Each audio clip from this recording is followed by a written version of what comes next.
What do Roger Federer, Meryl Streep, Bill Gates, Stephen Hawking, and Beyoncé have in common? In their domains, they have demonstrated excellent levels of performance. They have won an incredible number of titles, awards, and so on. And how can we explain these excellent achievements? This question has been of interest since the 19th century, when Francis Galton started examining the family trees of excellent scientists, poets, artists, and he found that the relatives of these excellent performers often were excellent performers themselves.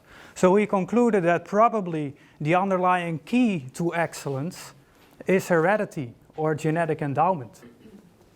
But this view was soon challenged by Alphonse de Candolle, who studied excellent scientists at the time, and he found that they all benefited from beneficial environmental circumstances, such as high-level education. So he concluded that probably the key to success lies in the environment. Now, you wouldn't be surprised if I tell you that currently researchers think that both genetic endowment and the environment play a major role. But researchers have also looked at more specific factors that may explain excellent performance, such as many hours of deliberate, structured practice that will be needed, or psychological factors, such as being highly committed and motivated to reach the top. Given that accumulated knowledge, can I now tell you what are the specific factors that explain excellent performance? The answer is no. And why the answer is no is that performers develop in different ways. That means that the road to excellence is hardly ever a straight, one-directional road. If we take Meryl Streep, one of the best actresses in history, she acted in her first movie in her late 20s, whereas Jodie Foster was already nominated for her first Academy Award at the age of 14. And secondly, the factors that are involved, the practice, the psychological factors, the environmental conditions, they are not static variables, but they change over time. And I will illustrate these properties based on the cases of two best friends, Richard Krajicek and Paul Dogger. They started playing tennis at a relatively early age, and around the age of 12 they were among the best in their age category. But at that point, Krajicek, who was a small and defensive player, started to lose more. He could not keep up with his peers who were growing stronger.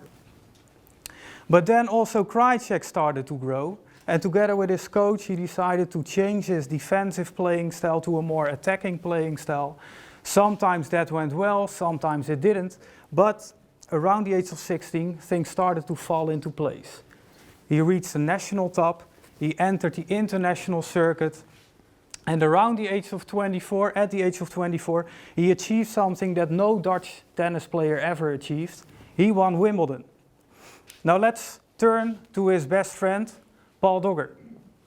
Where Krajicek started to perform less, Dogger continued his road, and at the age of 16, he was already a professional tennis player. This also made him more popular. He received much attention from the media, from girls, from sponsors. Also incurred some injuries, and he could not deal very well with these changing components in his life, and he entered a pretty dramatic negative spiral, and we never heard from him again. Now, what we can see here is that clearly the road to excellence here is not a straight road. It can even go the wrong way, and different components can enter your life, can change, that shape your development as a performer. Taking this in mind, is it then at all possible to scientifically capture that road to excellence? And the answer is yes. We can do so by focusing on those changing interactions over time.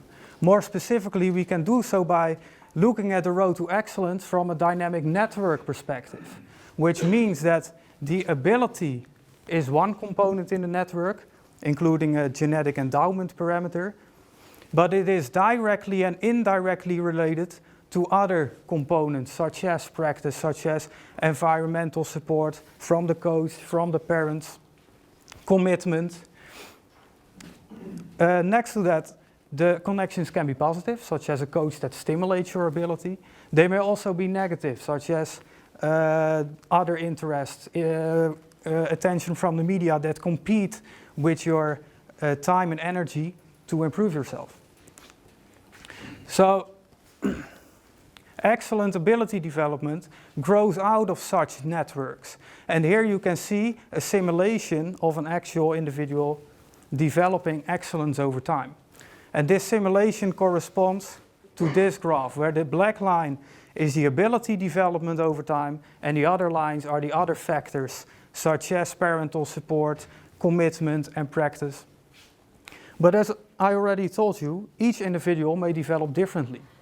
This means that some individuals may develop their excellent abilities relatively late, such as Meryl Streep.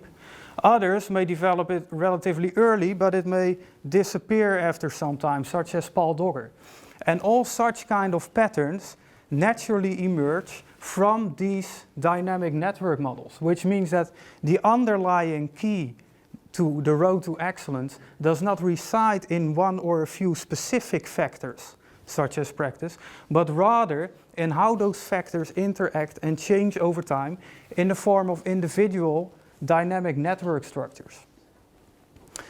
Now, let's shift from these individual patterns to the distribution of excellence across the population. In the population, there are very few individuals that attain excellent, exceptional performance in the end. How can we explain this? Well, the answer lies in the timing of upcoming components and in the positive feedback loops that may exist within the network. And I will give you a real life example, for instance, Bill Gates. He had the opportunity as one of the relatively few students to go to a school where they had computers, where he could further develop his programming skills at the time of the PC revolution. Now this timing and the positively reinforcing effects in this network provided the opportunity for him to become exceptionally productive in the end. But not only in business, also in other domains such as sports, science, music, we see that there are very few individuals that are exceptionally productive compared to other performers. In the case of science, for example, there are relatively many economy scientists having one high impact publication, but there's only one economy scientist having 18 high impact publications. And interestingly, such very high skew distributions are also generated by our dynamic network model that I just showed you. So to conclude, what I have just shown you is that the road to excellence is hardly ever a straight road. It can take different forms for different individuals. There are several factors involved which interact, and importantly, which also change over time. And for some individuals, this results in exceptional levels of performance like this. And this means that to understand excellence performance and the road to excellence, we should not just look at specific factors, but rather at the individual dynamic network structures from which positive spirals toward excellence develop. And for practice, this means that teachers, coaches, and so forth should not just emphasize one specific factor, such as much practice, but should rather be sensitive to the changing ability levels, motivation, enthusiasm, the environmental conditions of their pupils that signal the opportunities for a positive spiral to excellence to develop. Thank you.